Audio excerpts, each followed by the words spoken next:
Howdy, everybody.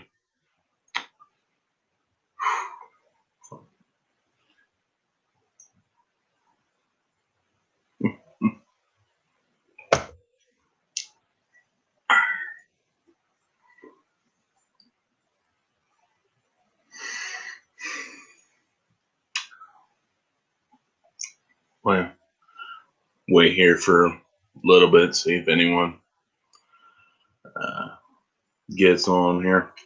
Uh,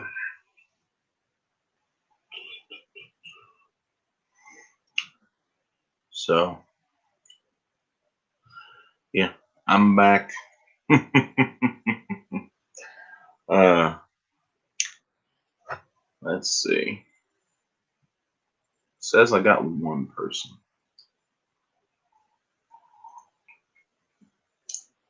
And they left. Oh, no, they're back again.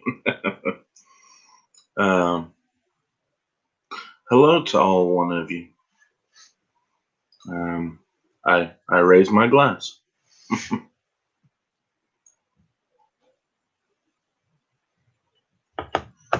Yeah. So,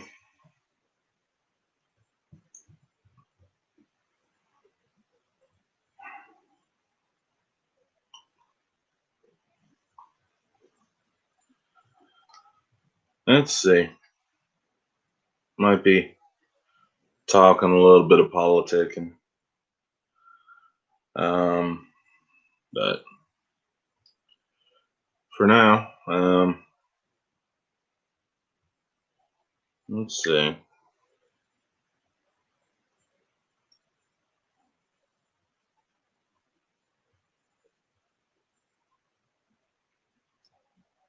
Yeah, trying to sell stuff right now. um,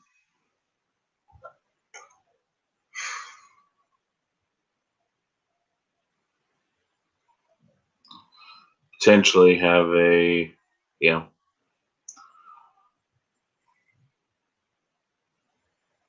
I only had one ice cube. It's almost gone.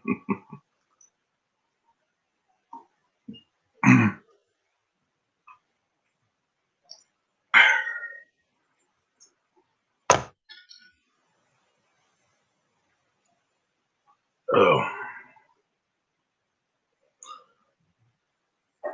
see if anyone gets on here. I mean, not that I really expect anybody to, because it's kind of impromptu, and I really ought to, come up with like a time. Like one of the channels that I watch a lot of is the Bear Independent, and and I know like he's got the set times where he goes live and all of that, and that would be the best way to do it, I'd say. Um, but I just never know when I'm gonna get on. It's my life's so nutty sometimes. Um, um, let's see.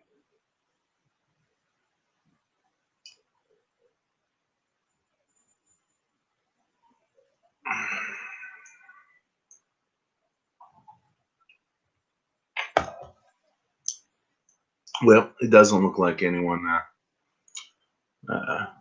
else is gonna join in. Now, if they do, well, excuse me, we will. Uh, what's the word? We'll clue them in. um, and then we'll talk. Anyone wants to get on the chat. Um, I've had a couple of chats where people actually were able to come on and have a conversation, and that's by far a lot more enjoyable. Um, so I mentioned me going around and trying to sell my I think I mentioned it, trying to go around and sell my wares, so to speak. I do the custom horseshoe stuff and art decor, whatever you want to call it. And and so I took a bunch of flyers around um, for people to look at, and try and get some stuff sold. And then I had to go and pick up some materials to finish a few jobs. And I have to say, I was around more people today than I have been since Veterans Day. I I was around a lot of people on Veterans Day, but that was it. I think I talked about that in the last live stream. Uh,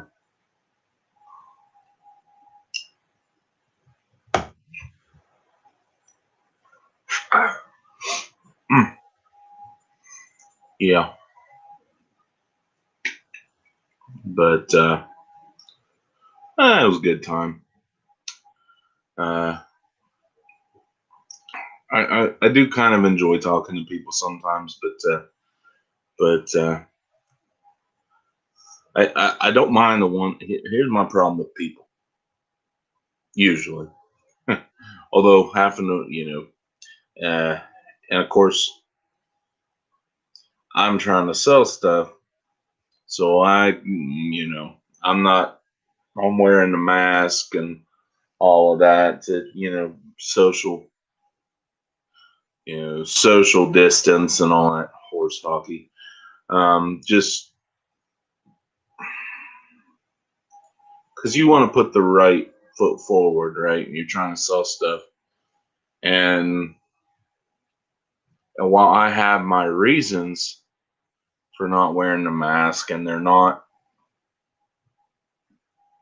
oh, I just really don't care about killing grandma. They're not those kinds of reasons.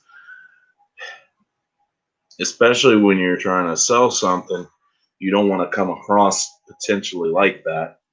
And so I was wearing the mask, and I was kind of done with that. It's like I'm so over all of this junk.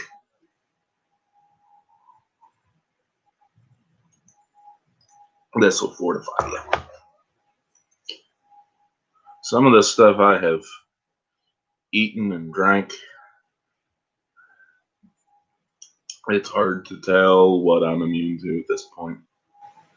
Um, Good story from my heathen days in in Japan. Japan, there is something called habusaki, and habu is the Japanese word, I believe, the Japanese word for snake, which is, and sake is alcohol.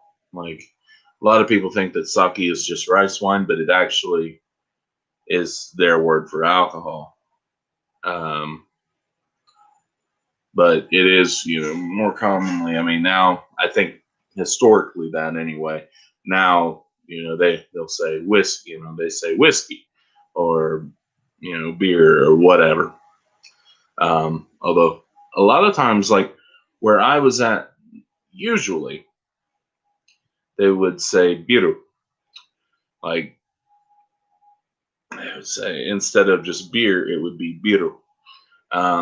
And what the explanation that I got was because in Japan and in their language, they don't end on R's. Like in consonants, they don't like to end on consonants, especially the R, and the R sound. So it's usually they end it with like an ooh, and that's just kind of like an accent thing. Um, but no, where I was at, in Sasebo, and all the places that I went that were local to the base, um, they and the places us Gaijin were allowed to go, they didn't have that accent piece on it. Like they, had been around enough Americans to pronounce beer the American way, and not add the ooh. But some of the places that I would go that were off of the beaten path and away from the Sasebo area, they oh shut up, virus protection people. Uh, but those people, they would like they would kind of have that accent, you would say. Which was just something interesting. But anyway, Habusaki is a wine, a rice wine, big old jar, and it had a poisonous snake in it. And this is our understanding of it, what we got told about it. And the purpose of this, supposedly, and unless it was the placebo effect, I can say that it seemed to work. But the purpose of this Habusaki was because the little bit of the venom got into the wine and would cause your liver to not function properly. So that's the purpose of Habusaki, is to cause your liver to not work right. So if six pack got you buzzed, six pack's gonna get you hammered. And that was the theory behind it. And I did it once, and I will never do it again. And even when I did it that one time, and I said, okay, I'm never doing it again, and I never touched this stuff again.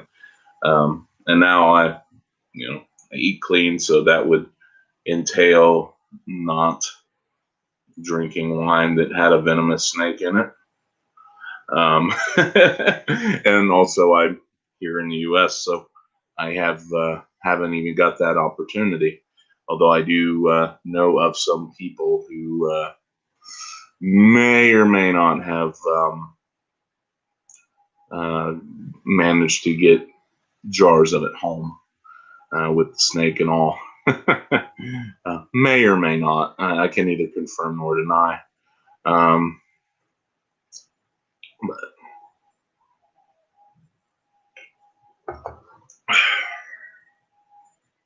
yeah, so that was fun. that was from my drinking days. They also had this stuff.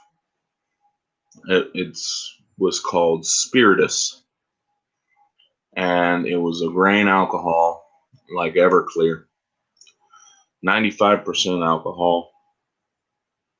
And I tell you, one night I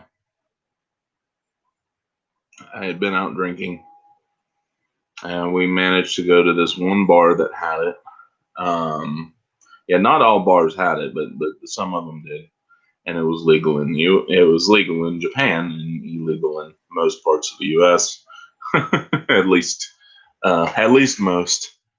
Although I can honestly say I've never really looked for it, but I was quite inebriated at that point, and so I was quite inebriated at that point that I thought it was a good idea, and I smelled it, and it smelled like rubbing alcohol, even in my drunken state. It smelled just like straight up rubbing alcohol, like the isopropyl alcohol. Yeah, that's what it smelled like, and I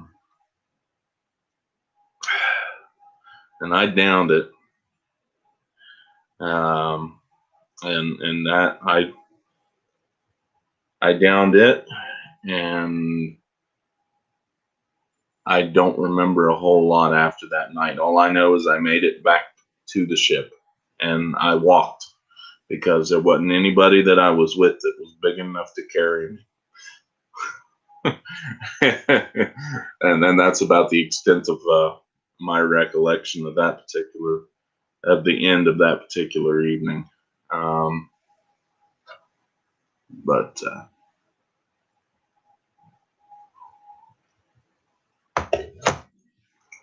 I don't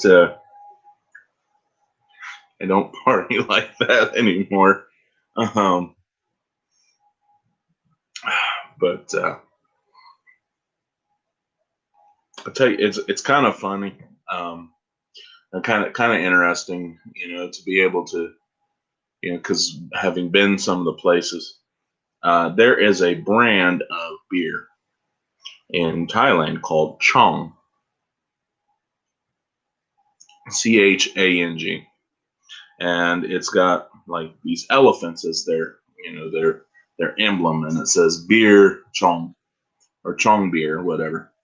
You got these elephants. They sold in Thailand. They sold shirts and shirts and hats and all that stuff you could buy that had that on there. I the other day, I don't know how long ago it's been. It's been a while, a little bit ago, but I saw a guy, and he had one of these shirts on, and I said, I got one question for you.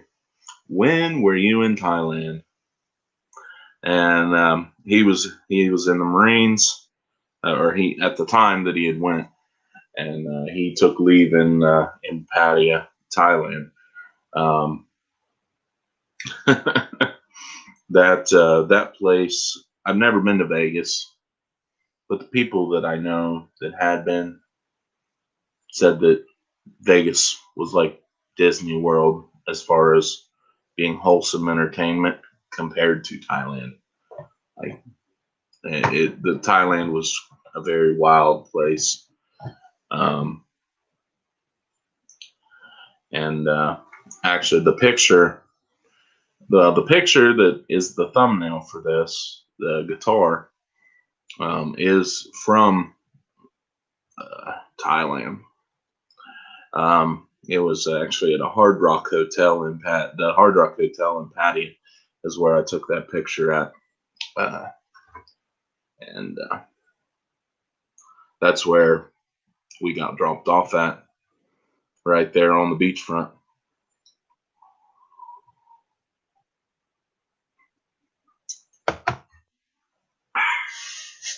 And you would, from the ship, they would take and they would drop. They had a bus. They bus you all the way there to where all the fun stuff was, what have you, and it would drop you off there, and they would pick up there too. Um, and there's basically just this. Well, there's a big long beach strip, um, in the road there, and if you walk that way straight, it takes you to a place they call Walking Street, which is where all the bars and the go-go bars and the nightclubs and stuff were at. But there was a bunch of that kind of stuff on side streets up and down. A lot of black market sales right there. And we called it, the black market, but not everything that they sold was morally questionable, but they sold T-shirts, coffee mugs, and any kind of knife you'd want. Like I said, I showed on the last live stream. This knife is one of the knives I got in Thailand, um,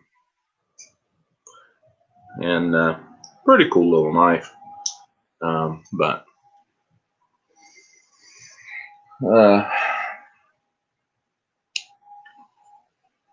Thailand was a pretty fun time. Went and they had go karts that I swear to you do 75 miles an hour, and the go kart place sold beer. Um, And so it didn't matter how inebriated you were, you know. So you could literally go there, and you would pay like for three races in these go-karts, and you go and you could race one, and then you could wait 20, 30, 40 minutes, however long you wanted, before you went and raced again. And you go there, and you could just sit at their bar and drink beer, and then go race, and then come back and sit at their bar and drink beer, and go race again. Um, and you would have guys that they were just so hammered that they were spinning out and like everything. They could not drive, and you had a helmet on, but that's about it for the safety equipment. And of course, now we, being Navy, would have gotten in so much trouble if our command saw us, although we ran into people in our command all the time because that's what everyone did. But it was part of the little packet brief that you got that says, stay away from the go karts. Um, and, you could do that. You go ride elephants. They had that kind of stuff. They had, they called it the Tiger Zoo. Had tigers do tricks and get your picture taken to next to a full grown, like, massive tiger that was uh, stoned out of his mind so he would not eat you. There was a lot of stuff like that they had that was cool, but some of it was morally ambiguous, possibly. But oh, excuse me. But those guys, that's how they were feeding their family. That's how they were making a living, is running this kind of stuff for the tourists. So I mean, who am I to judge? As long as it's not hurting individual people, then who am I to judge? Like, you want to keep tigers stoned out of their minds so tourists can, get their pictures taken next to them. And, if that's how you can make a living, then go for it. As long as you're not, enslaving human beings, then I'm not going to pass too much judgment. As long as you're not hurting any human. But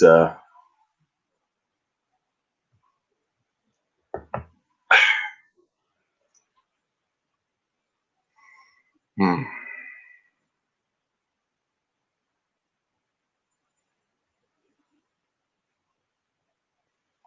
But it was a good time.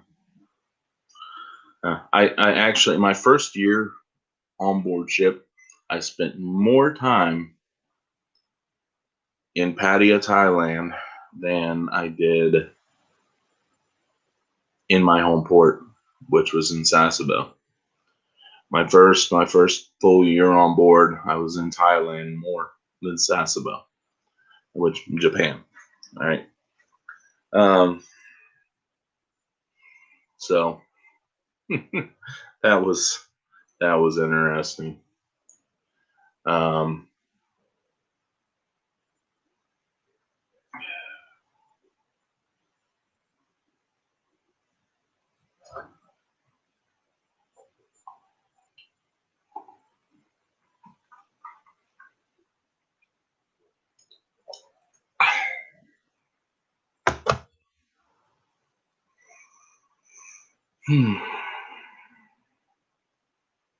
but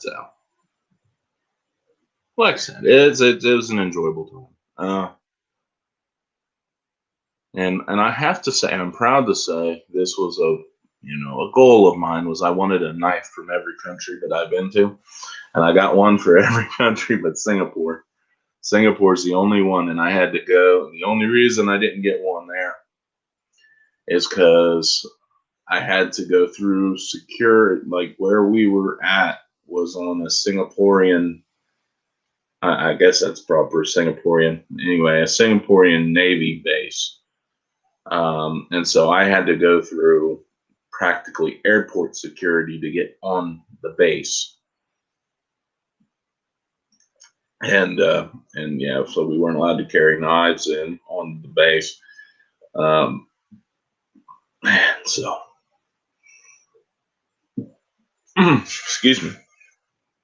But other than that, I got one for every country. And Singapore, that was an interesting time too, but it was too expensive for me. Singapore was too expensive. But it wasn't. It was. I had a fun time, but like I'm talking $14 for 12 to $14 a beer. That kind of expensive. Um, I don't remember there being anything domestic, but all the beer was pretty much. I think all the beer that I had was imported. Um, and I think as I remember, that was all that I could find. Um, but they had a lot of strict laws too. But it was like a cultural hub. Um, every nationality was in Singapore. Um, you know, everywhere in Asia was there.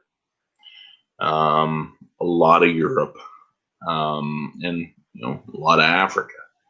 The U.S., Canada, you know, probably most of Central America, Central and South America. But it was quite the interesting experience. um, but,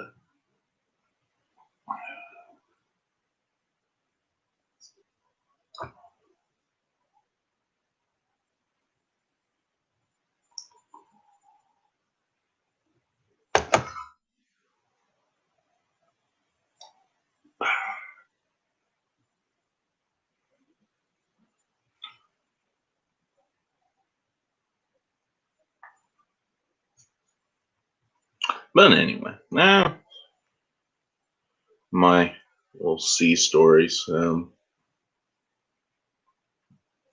I tend to tell. I tend to tell those. You can ask everybody pretty much that everybody that I talk to on a regular basis.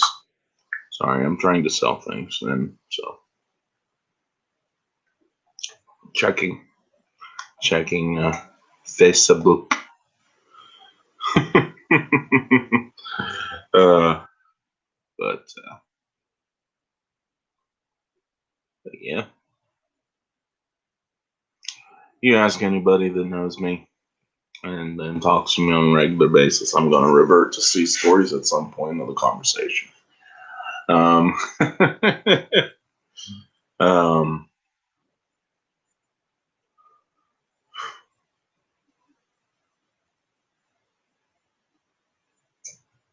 a couple of live streams ago, Wes S gone on, and we got to talking about crazy foods.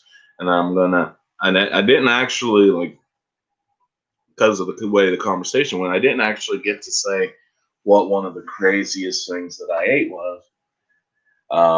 And what that was called balut, and that's a Filipino food. And there hasn't been a native-born Filipino or Filipina that I have spoken to that didn't like them some balut. And that what balut is a fertilized duck egg that has been allowed to start to turn into a baby duck. So it's essentially a duck embryo. And, you know,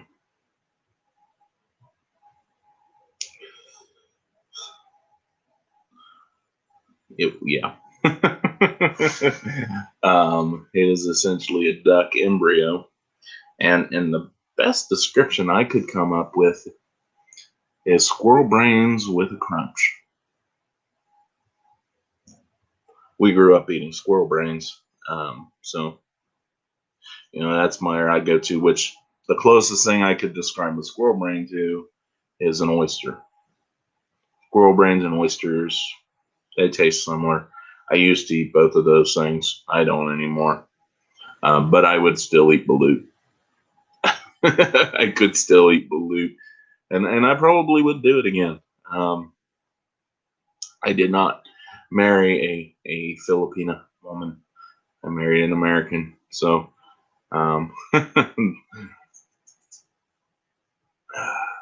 and she just, my wife, she just gets sick every time I talk about it. Just so she wants no part in that. Nope, she wants no part in that. Um,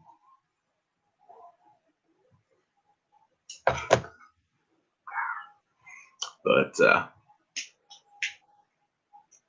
but yeah, that was a good experience. It was an experience anyway.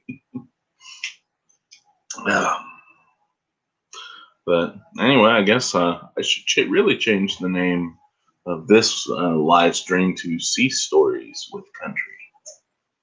But that seems to be where I've been, and the presence of liquid libation usually brings about more sea stories than not. um,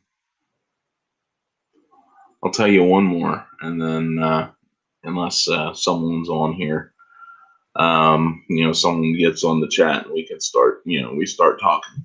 Then that'll probably be it for tonight.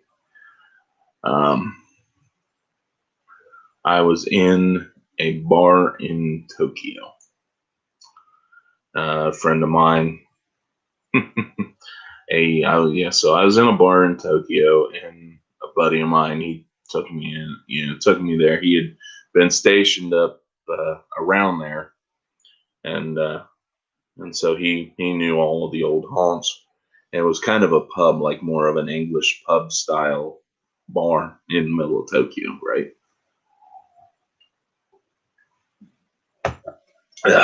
and and so I'm sitting there, and I am a Guinness guy when it comes to, especially at that time. Especially at that time, I was a Guinness guy through and through. Especially if I can get it in a pint, like, okay, Guinness in a bottle, it's okay. Guinness. Hello, Caribou Country Outdoors. We are doing sea stories, so uh, drink up. Smoke them if you got them, I guess. Uh, but but yeah, so I'm drinking Guinness, and I get the bright idea that I want an Irish car bomb.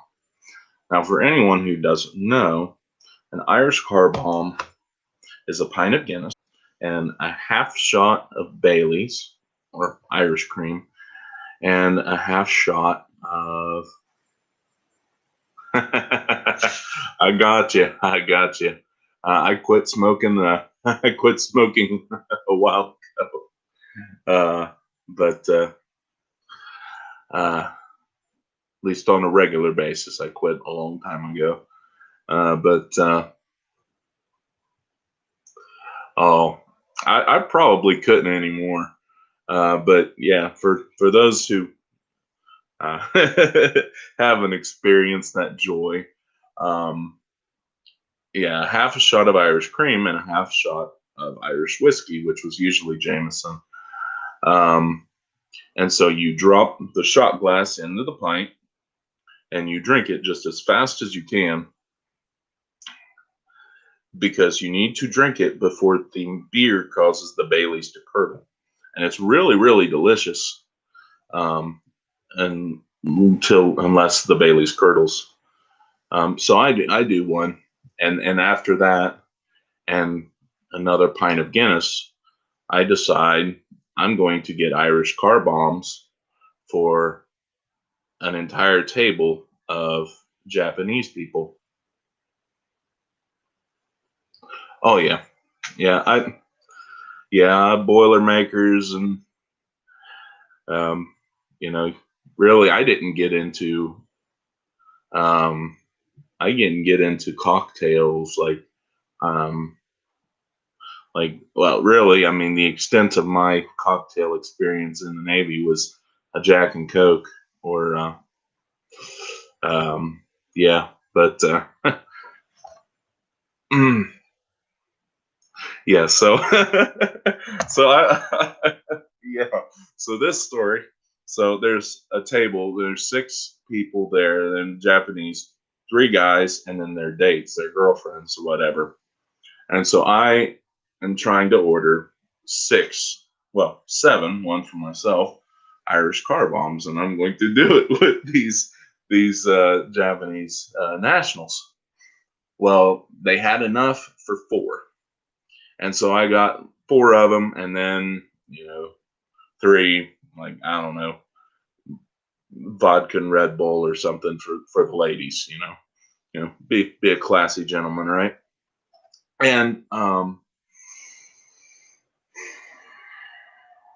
so everything goes over the table. And one guy who had actually been in Sasebo, he worked around a lot of American military, actually knew Irish car bombs and could drink them.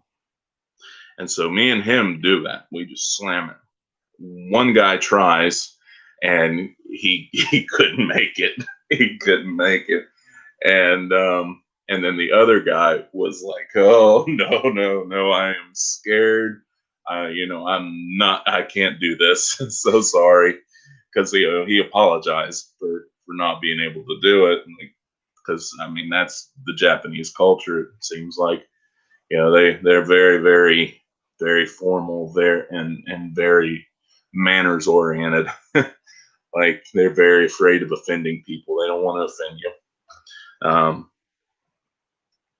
And the girls, they drank their thing, and then me and then the other Japanese, the guy that was actually able to drink it, he downs the other one, and we talked for a little bit, and so talk for a little bit and exhaust my very minimal Japanese, and we exhaust their English, and then I go back to my buddy at the bar, and I sit there and I order up a pint of Guinness. Well, while this is all going on, they get up and move on to they get up and leave. Um, and I finish my Guinness. And they set another one down in front of me.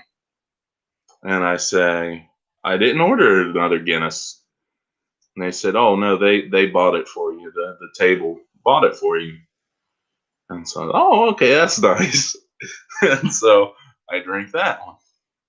And at this point, I am quite intoxicated. And I finished that one, and they set another one down in front of me. And I said, okay. And they bought that one for me. And so every single one of them bought me a drink. So now keep track of that. That is 6 pints of Guinness. And I am already quite intoxicated. And, by the end of it, I'm like, is there any more? I was done. I was done at that point, and it is a very good thing that the guy I was with was able to, kind of babysit me, because there was no way I would have made it back to I would have made it back because we had to navigate a very confusing while sober. It was the train system. If you're not used to it over there, is very confusing when you're sober. Much less when you're intoxicated. But he had much experience of navigating it while intoxicated. So, and there was standing room only on these trains at that point, and I could barely stand. I ended up I ended up kind of breaking a social taboo and sitting down at one point because I it would have sat down or I would have fell down, and so that was that crazy night. Hmm. Well, that's it for that one. So that yeah, that's uh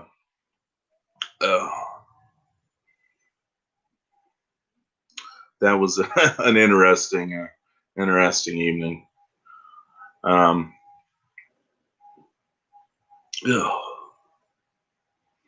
but I'll be perfectly honest. I had a lot of good times that involved a lot of alcohol over there, but I kind of wish I'd have spent more time seeing sights other than bars. I saw plenty of sights, but I wish I'd have seen more sights that were not bars. But I saw a lot of bars.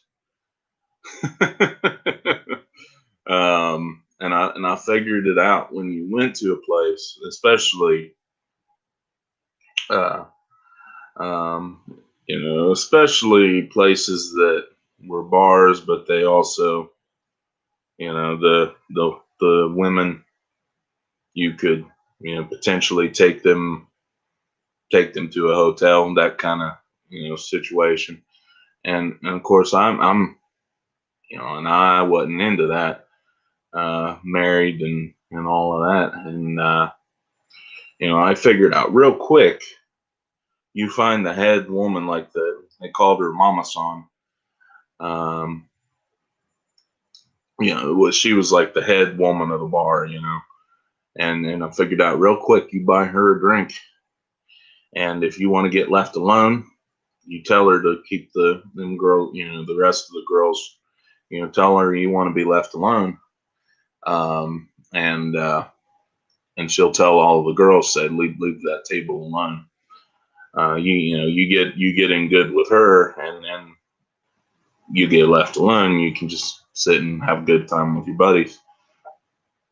And of course, I was married, and well, still am for that matter. But but I told, but most of the guys that I ran around with, they were married, uh, and so I kind of, that just worked out that we were able, because we're not trying to go to the houses of ill repute. We just wanted to go and drink and eat some good food and have a good time. Uh, but I'll tell you this: um, best fried rice I ever ate was in a styrofoam like to go box, uh, and it was in Thailand as well. And they had it set up where you could go and you could buy certain things. Like one of the locals was allowed to be on the pier, and they sold. They had a cooler and they sold Coke and a couple of different sodas, pops, uh, and then bags of chips and that kind of stuff. But they also had where you could order food like fried rice. I ordered fried rice, and she gone on her little flip phone and like whatever, and just got on and just starts yammering in her language. And next thing I know, there's a kid that couldn't have been more than 10 years old, zooming, doing 90 mile an hour on a moped. Um, and he's got on the back like a milk crate bungee corded onto the back of this moped. And in that milk crate, styrofoam to go boxes stacked up as high as they could go and strapped down. And so, they ordered, she got on the horn and hollered at whoever it was. And then this little kid just comes zooming 90 mile an hour. 10, 15 minutes later, and and they had my food right there, and that was some good chow, I'll tell you. But when you spent the last month or so eating ship food, and that was very fast food. um, and if we're going to fast food, it was kind of interesting to be in some of them places, and see what was different items were on the menu of like the McDonald's, because everywhere I went, they had three things. They had a McDonald's, they had a Starbucks, and they had a 7-Eleven. Yeah. Um, yeah, they had a McDonald's, a Starbucks, and a 7-Eleven. And but the McDonald's, like in Thailand, you know how you could get in America, you can get an apple pie for dessert. At the McDonald's. Well, you could not only get an apple pie there, you could get a pineapple pie and a corn pie that was like sweet creamed corn in the apple pie crust. It was quite interesting. Uh, but I like to go and just kind of see what was a little bit different here and there. I tried to stay away from the fast food for the most part, but usually when I would go to a place multiple times, I would end up at one of them. Um, and I went to Subic Bay, which is in the Philippines. I went there a lot, and I went to Pattaya, Thailand, a lot.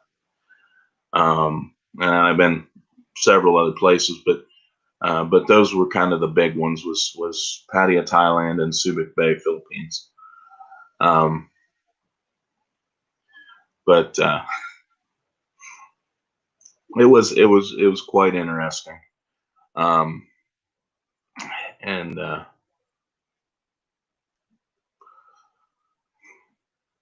but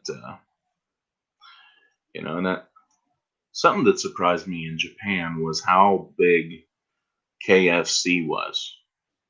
Like Kentucky Fried Chicken is huge in Japan, um, especially apparently as a Christmas Day meal. Like that's kind of the big thing with there. But and the KFC wasn't bad over there. It was a lot different, or it was different than the American KFC. Um, it was a lot less greasy. But so, hey, CR, how you doing? Um, we are talking about international travel. um, and I'm telling sea stories. um, oh, but which it's kind of, you're obligated if you've been in the U.S. Navy at one point, in your life, you're kind of obligated to tell sea stories for the rest of your life. Um, um, but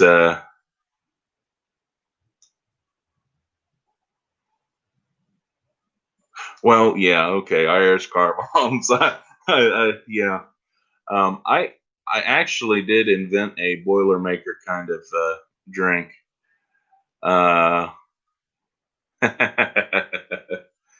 um, I did invent a drink at one point, or I think I don't know that anyone else came up with it, but it you take a Bud Light or any light American beer, CR or Coors, sorry, Coors Light, Bud Light, Miller Light. You take one of those.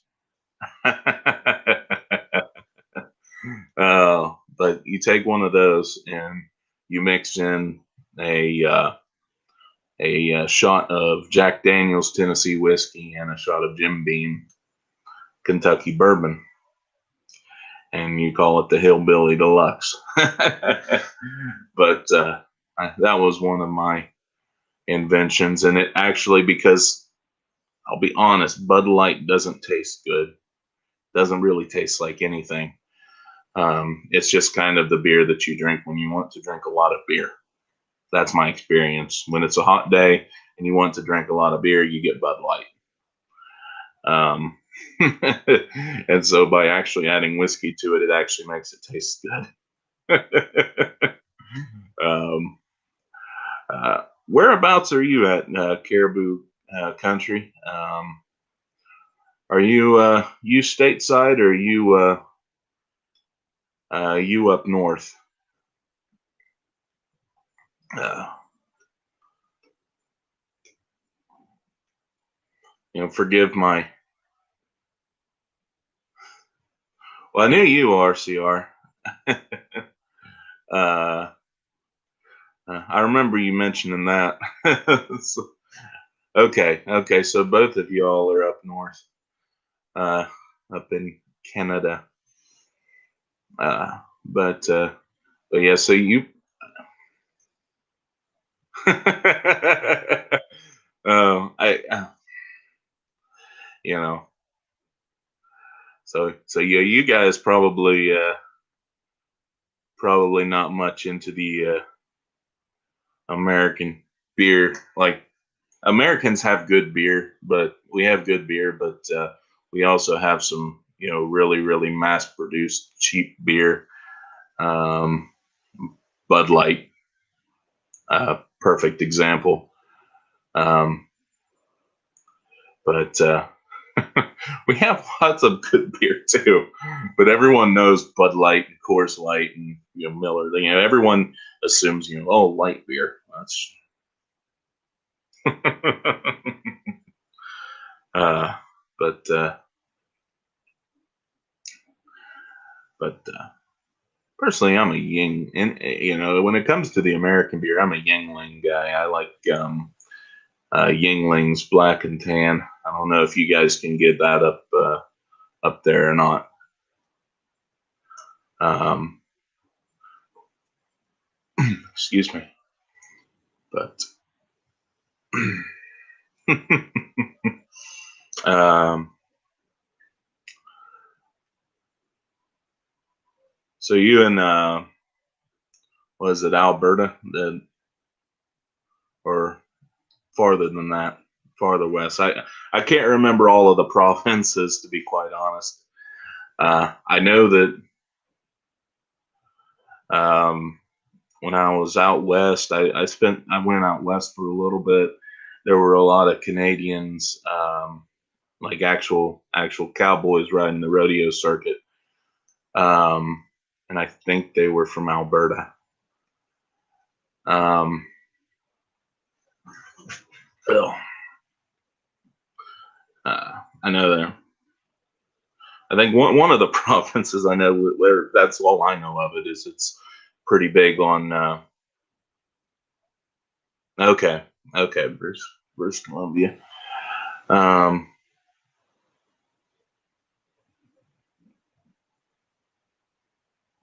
okay, yeah, uh,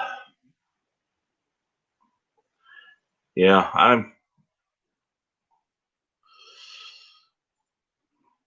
Yeah.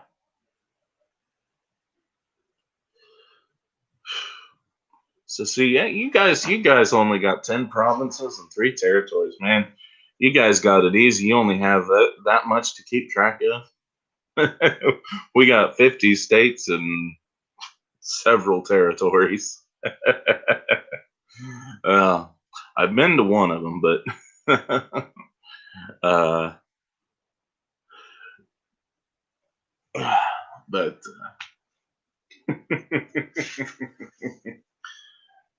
oh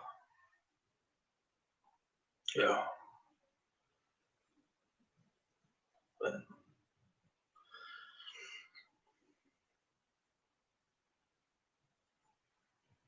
but but yeah, that's Let's see.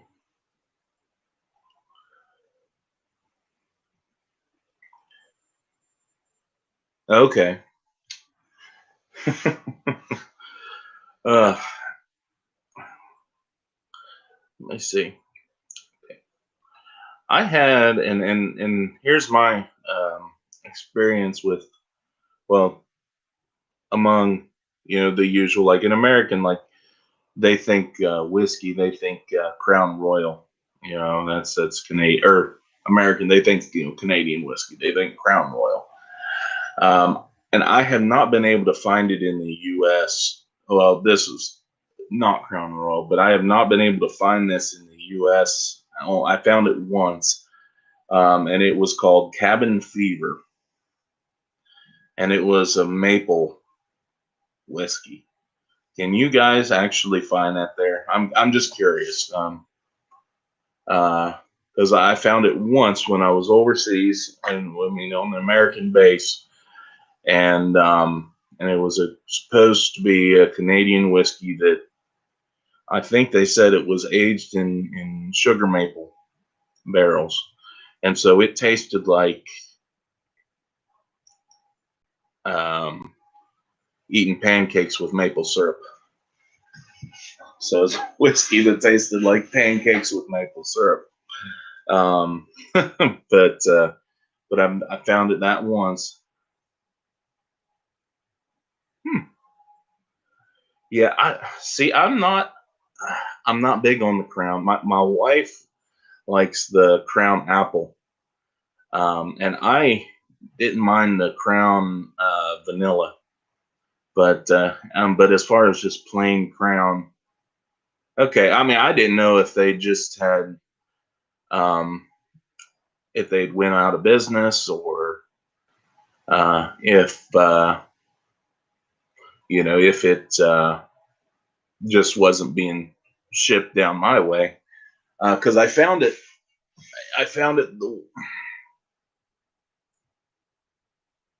Hmm. See, now that sounds good until you said that you can't even taste the Crown. I if I got to cover up the fact that it's a whiskey, then I don't really need to drink it. Oh, I don't really drink much anymore. I mean, I will have a glass here and there, but I'm not nearly like I used to. About every night I was going getting hammered. Uh, but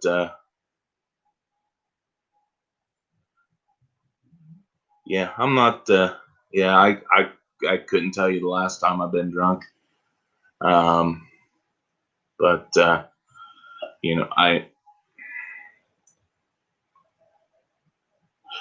see that is one thing that I never had that issue. I'd never had a hangover as long as I didn't drink tequila.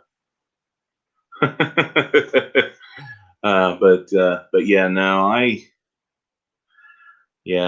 like I said, I was had a drink here, but that's the first one I've had in you know a week or so, and then this is going to be all for me. So, but I yeah, I can't do tequila because that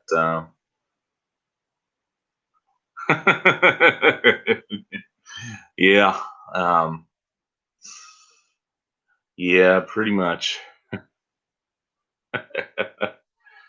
um, I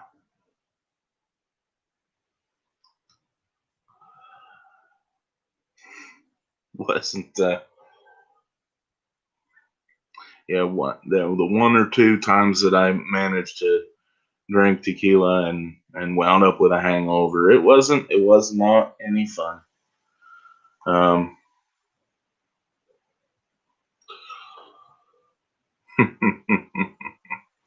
well, I tell y'all, it is about 12:30 my time, So I got a fairly early morning to start, so I think I'm gonna hop off of here. uh,